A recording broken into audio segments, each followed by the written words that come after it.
Mwanaume mwenzangu, usikubali kufedheheka, usikubali kudhalilika sababu hauna uwezo wa kumridhisha mwenzi wako. Acha leo nikupe tiba iliyokuwa nzuri na tiba iliyokuwa sahihi kabisa itakayokufanya urudi katika hali yako ya ujana, urudi katika hali yako nzuri ambayo unaweza kuperform vizuri tendo la ndoa na mwenza wako akafurahia na wewe pia ukafurahia.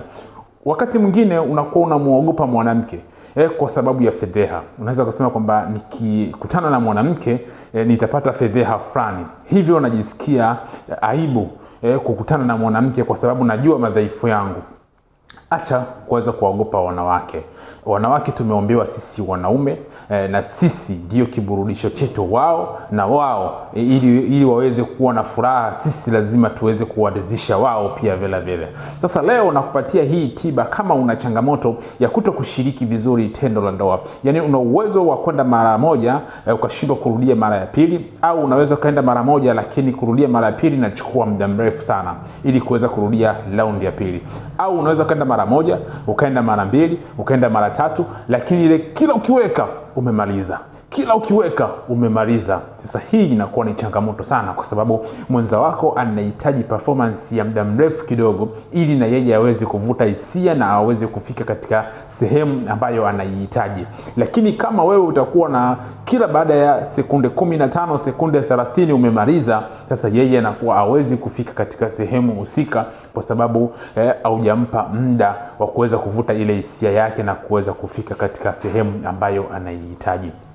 Kama una changamoto hiyo, wakati mwingine jikuta maumbile yako yanasinyaa, yanakuwa madogo kama ya mtoto mdogo. Wakati mwingine jikuta kwamba unaweza kawa unasimama lakini uume hauko strong.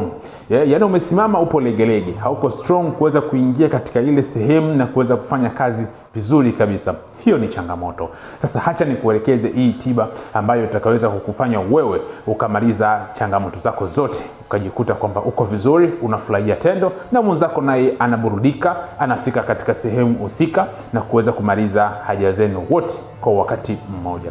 Chukua ndizi mbivu, tende, maziwa, asali, almond. Hivi vitu ni tiba nzuri sana na mara nyingi sana huwa nawaelekeza kwa sababu usivizarau. Sasa leo tutaongeza na komamanga. Zile tunda zake za ndani komamanga nadhani mnazifahamu. Sasa mtablend zote kwa wakati mmoja. Vitu hivi vyote nilivyokuelekeza utaviblend vyote kwa wakati mmoja. Lakini maziwa yatakuwa ya mwisho kabisa baada ya mchanganyiko huu kublend. Utachuja vizuri ama utablendi. Baada ya kublendi utaweka sehemu nzuri, kisha utachukua maziwa utachanganya. Unatakiwa unywe glass moja baada ya masaa 3 kabla ya kwenda kushiriki. Nadhani kwamba unaporudi nyumbani unaweza kutengeneza mchanganyiko huu baada ya saa 2:30 saa 3 ukatumia. Baada ya ikifika saa 4 saa 5 kwenda kulala utaanza kuona shughuli ilivyokuwa ya moto.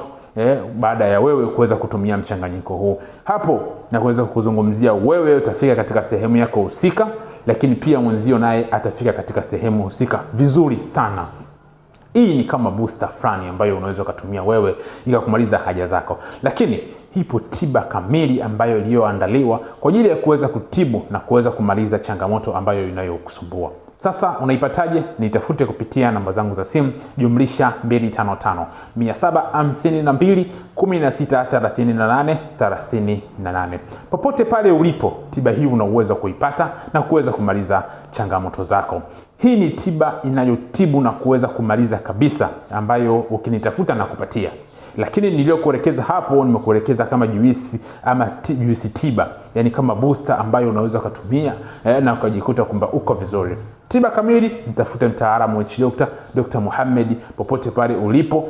Mimi nipo na uweza kukupatia tiba zangu ukazipata tiba na ukarudi katika hali yako nzuri kabisa. Usimuogope mtoto wa kike ama usimuogope mkeo, usimuhofie sababu kwamba una machangamoto ama una matatizo ya upungufu wa nguvu za kiume. Ni tatizo ambalo linatibika na una uwezo wa kuweza kushiriki vizuri kabisa na kuweza kumaliza matatizo yako. Nikutakia siku njema, nikutakia kila laheri. Bye bye.